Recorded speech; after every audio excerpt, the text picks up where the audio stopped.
Hello my friends, and welcome to a brand new camera comparison between the brand new Samsung Galaxy A53 against the Samsung Galaxy S22. Right now we are shooting at 4K at 30 frames per second. Tell me in the comment section below which one do you think has a better audio and which one has better colors.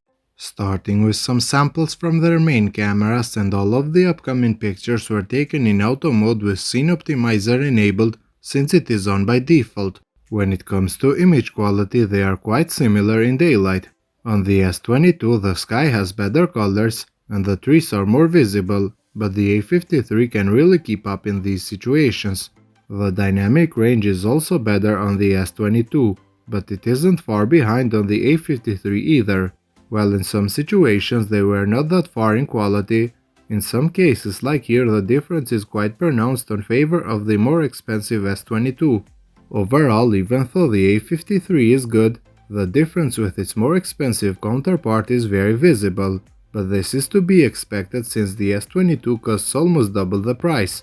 With their ultra-wide cameras, the difference becomes even bigger in favor of the S22.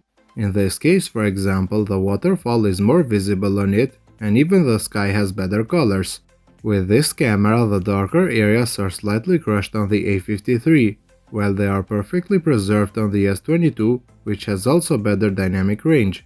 When it comes to colors, once again the S22 is more accurate, and they are more pleasing for the eyes, while the A53 looks kind of too flat for my taste.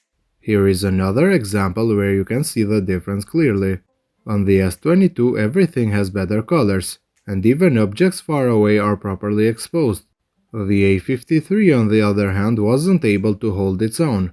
Once again the S22 has more pleasing colors, while the A53 has some darker areas. This isn't a big deal, however, considering their price differences.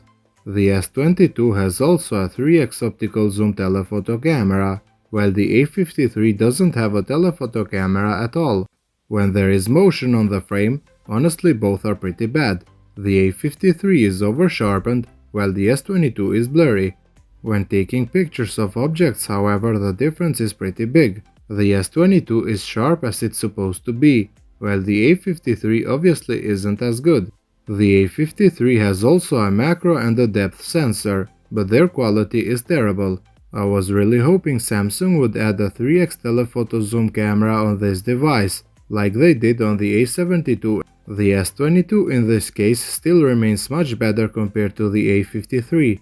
Both these devices take portrait shots with their main cameras. The A53 is also assisted by its depth sensor, but it doesn't make a difference.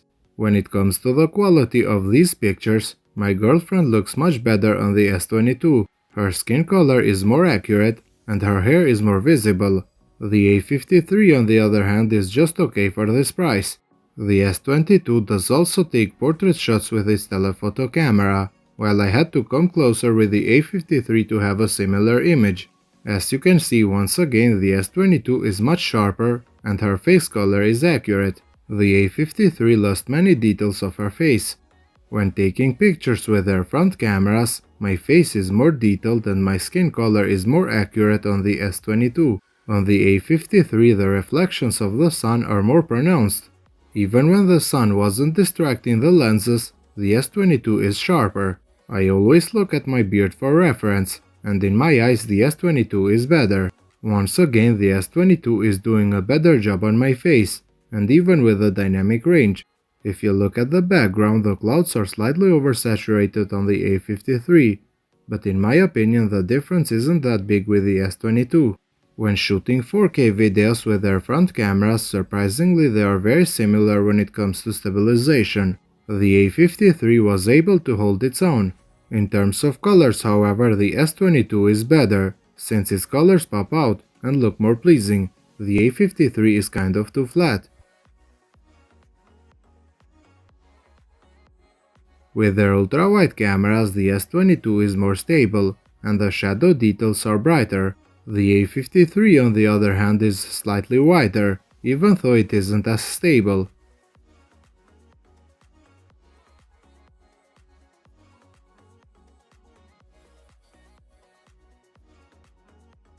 Moving to low light, and from now on every picture is taken with night mode enabled.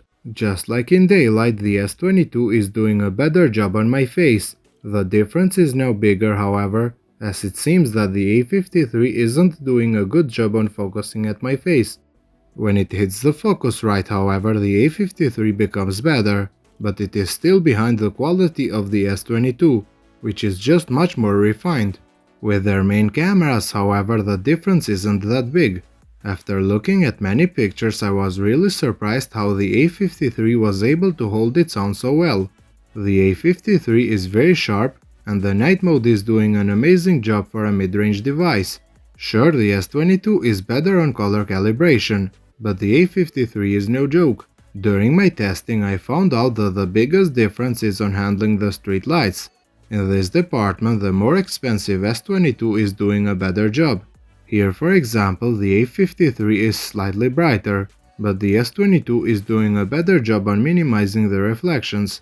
In this other case, once again, the A53 does manage to take a decent shot, but it has more glare compared to the S22, which is just amazing. When it comes to their ultra-wide cameras, however, the A53 does fall behind. The light reflections are more pronounced just like before, and now it even loses some sharpness compared to the S22.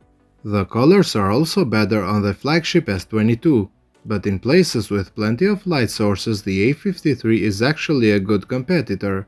Sure, the S22 is sharper and the colors are more pleasing for the eyes, but the A53 for this price is doing more than fine. The S22 in some cases like here is brighter and everything is properly exposed. The A53 isn't as good, but once again for this price point it is hard to find better. When zooming in, however, the difference is just enormous. The 3x optical zoom camera on the S22 is just amazing. In this case, no captions are needed to show the difference. The A53 doesn't have a telephoto sensor, so of course it can't compete with the S22 in this aspect. This just shows that having a dedicated telephoto camera is much better than having useless depth cameras. So guys, what do you think?